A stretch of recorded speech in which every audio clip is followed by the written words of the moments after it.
What up, Creekside Youth? It's your boy back again, another soul study. We've been talking about some of the things that you need to have in your life to have a healthy soul. Your soul is your mind, your thoughts, your emotions, your will, your gusto, the thing that makes you you. And that soul, can be healthy and it can be unhealthy. And especially now because of all of your rhythms being disrupted, most all of us having school officially canceled for the rest of the year, wondering what summer's going to entail, you have a lot of propensity to have an unhealthy soul in this season. So we're looking for what it looks like to have a healthy soul. Because just because so many other things in your life are canceled, your relationship with God and caring for the health of your soul shouldn't be canceled. So we're looking to maintain that and what it looks like to have a healthy soul in this season. So we spent the past 3 weeks looking at what it looks like to rest, because your soul needs rest. That's a big piece of having a healthy soul, because rest implies that you are trusting God and who He is to show up in your life, and that He will continue the cosmos running, your life running. He will continue things working. You put your trust in Him, and that's the only way that you can rest. And so we looked at what it looks like to rest emotionally, physically, and spiritually. And now we move on to the next component of a healthy soul, and that's responsibility. Because in the garden, when we see God set up this perfect environment for man to thrive, we see Him establish not only the fact that Adam is resting in who he is as God plants and develops this garden for Adam and then brings him to it. Adam's not worried. He trusts God. He has absolute rest in who God is. But then on top of that, then God gives Adam some responsibility to lean into as well in the garden. And so we're going to look at, again, what it looks like now for you to have responsibility implemented into your life, emotionally, physically, and spiritually. So we're going to start with what it looks like to have responsibility emotionally. And what I want to make really clear is that God doesn't have, if you remember what we talked about last week, it was about what it looks like to rest spiritually and how God wants to be with you. He's not looking for you to do things for Him. He's looking for you to be with Him. And I encourage you to take some time to slow down and be with Him, because that's the great mighty thing that we get to rest in, is that He wants to be with us. And so just the same, He's not giving your life responsibility because He needs you to be doing things for Him, right? We talked about that last week. He doesn't need you to do things for Him. He's completely self-sufficient, and He's not just waiting around for you to do something so that He can feel satisfied or fulfilled in some way, shape, or form. That's not how God operates. He is completely sufficient. He doesn't need you to do anything for Him. But instead, He gives you responsibility because, being the great creator that He is, the good Father that He is, He knows that your soul, your very being, couldn't be healthy without some sense of responsibility. So you need responsibility. And it's not because you need to be kept busy or you need some sort of work to make you feel awesome about yourself or any of those things. It's not some false sense of like safety or security or self-worth. Instead, what it is in responsibility. You need to,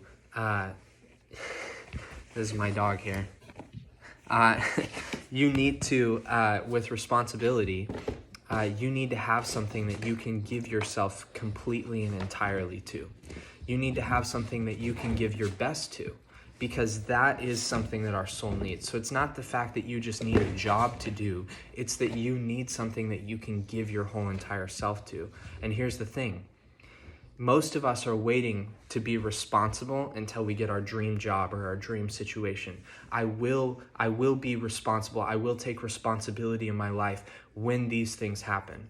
When I'm in college, when I'm in the program that I want to be in, when I'm at the college I want to be at, when I have the job I want to have, when I have the family I want to have, then I will be responsible. And we're waiting for a moment to be responsible. And right now we're just slacking off while we can enjoy it. Especially now, I'll be responsible when school gets back in session, but for now, I'm just at home all the time, so there's no point in me being responsible. So we often are prolonging responsibility, right? But responsibility is actually a required need for us to be healthy in our souls. And so you're going to feel out of whack. And here's the thing, responsibility isn't about a specific job or a specific role. Responsibility is about saying, I'm going to give my best to whatever work is in front of me. To the online school that I have to do right now, I'm going to give my best to it. So we're going to look at, what does it look like to give your best emotionally? What does it look like to give your best emotionally? That's what we're looking at today. So giving your best emotionally, here's what you need to know about your emotions. Your emotions are your responsibility. They're not my responsibility. They're not other people's responsibility. And a lot of times we like to make them other people's responsibility because they made me feel this way, right? Like that's what we say all the time. And so now we need them to do something for us because they made us feel a certain way, right? So our emotions are actually our own responsibility. They're not the responsibility of other people. And so to give our best emotionally, to be responsible emotionally, looks like us caring for and being responsible about what we're feeling, because that's our job. Those are our emotions, and they are our responsibility. And so here's what it looks like. It looks like you taking time in your life and in your day to be aware of what you're feeling. Because a lot of times we go on emotional vacations where we stop being aware of what we're feeling, and all of a sudden we start acting out towards other people because we're completely unaware of what we're feeling and why we're feeling it. So it looks like you being aware of what you're feeling. And to be aware of what you're feeling, you need to know a few things, because then once you're aware of what you're feeling, then you won't act as though you don't know what you're feeling and hurt other people around you, but then you'll be taking some responsibility for your own emotions. And those emotions can be caused by other things, but at the end of the day, they are your emotions. And so it's important for you to know them and be responsible for them. So to be aware of your emotions, to be aware of what's going on and be responsible emotionally, you have to know a few things. First thing is generally you will feel something and then you will think something, right? That's how you're aware of things. You feel something and then you're like, oh, I'm feeling something right now. And then it registers for you mentally. But the way that your emotions are developing is you actually have a thought first. Generally, we think that it goes emotion to thinking, but you actually have a thought that happens and you come to an agreement with that thought. And generally that's subconscious, right? So somebody looks at me weird and then I assume that's because my hair looks bad today. And that's subconscious. I don't even know that I assumed that, but I'm worried about my hair already today. And so somebody looks at me weird and I assume that's because they don't like my hair. And so now I feel frustrated with that person. And that's the emotion I'm experiencing. But I'm wondering, why am I experiencing that emotion? Well, it's because I made a subconscious agreement that their look that they gave me had something to do with my hair, even though they were actually looking at somebody past me and I just didn't know it, right? So I've come to a subconscious agreement that this is what's going on. And so now that thought leads to a feeling. So it's generally subconscious thoughts, very rarely conscious thoughts, that lead to emotions, not emotions that lead to thoughts. So you have to understand that first and foremost, your emotions are coming from agreements that you've made. Some of those agreements are accurate, right? Sometimes people might be looking at you weird because your hair's weird today. But sometimes, most of the time, those subconscious agreements aren't actually accurate. And so generally, when we go to counselors or therapists, a lot of the time what they're doing is they're helping us realize the subconscious agreements that we've made that have led to emotions, right? And so that's some work that we can do ourselves if we're going to be responsible emotionally.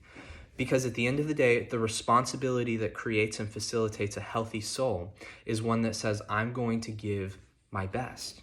I'm going to give my best. I'm not going to phone it in emotionally, but instead I'm going to give my best emotionally to be as aware of the emotions that I have as I possibly can be, so that I can love and care for the people around me instead of lashing out at them without knowing why I'm lashing out at them, right? So when I'm confined in this small space this week in my house with my siblings and with my parents, and emotions are all over the place, subconscious agreements are happening all the time as the dishes fill the sink and I have to do this and this and this, and my parents are watching me more intently than they've ever watched me before, and all of these subconscious agreements are happening, and I'm going to have the propensity to be filled with lots of big feelings. what I'm going to do is before I act on those feelings, I'm going to take responsibility for them. Those are my feelings that have come from my subconscious agreements. And it's my job to explore those subconscious agreements before I act on those things, right? That's to be emotionally responsible. Think of it like this. Think of yourself as, this is a professor in college told me this, and this has always been a great picture for me. Think of yourself as sitting up on a hill that's overlooking a harbor, right? Harbors where a bunch of boats kind of come in and out, right? And so you're sitting up on this hill and you're watching this harbor. And in this harbor, all these boats represent your emotions. You've got a boat for joy and happiness. You've got a boat for anger and frustration. You've got a boat for fear. You've got a boat for sadness, right? So you've got all of these different emotions that are sitting there in your harbor. And as you're sitting up on that hill, you'll begin to see some of these boats sail out. And that means that you're experiencing that emotion, right? And so our propensity is to run down the hill and jump on the boat before it leaves. And then we get swept away in the emotion. We get swept away in the feeling. We get swept off by this boat, this emotion. But instead, the thing to do that is emotionally responsible is to choose to remain on the hill. And as we watch that emotion sail off, it's not that we're ignoring it, we're not acting like we're not feeling it, but we're being aware from a distance, right? Instead of getting wrapped up, because when you get close to something, you can't see it clearly, right? So instead of getting wrapped up in the emotion and getting just taken for a ride by the emotion, we're sitting up on this hillside and we're watching it. We're watching it as it sails off, and we're saying, I'm feeling angry right now. See, if you were on the boat, you might figure out that you're angry at some point, but you wouldn't know why you're angry. But as you sit up here on this hillside, you can look at anger taking off and you can say, I'm feeling frustrated. And then you can look at the dock and say, why am I feeling frustrated? What caused the boat to sail off? And that's what it looks like to be increasingly emotionally responsible. And can I tell you, when you give your best emotionally, you know this. Anything that you've ever given your best to, a project at school, the dishes, a chore that you had to do, something that was like a gift for somebody else, anything you've given your best to, you feel proud of, right? So if you start to live in a way where you are proud of the way that you're handling your emotions, you're like, I'm doing the best that I can do. You don't have to do it perfectly. That's not the goal of the responsibility that your soul needs, is to perfect things. It's not a perfectionism thing. It's giving my best.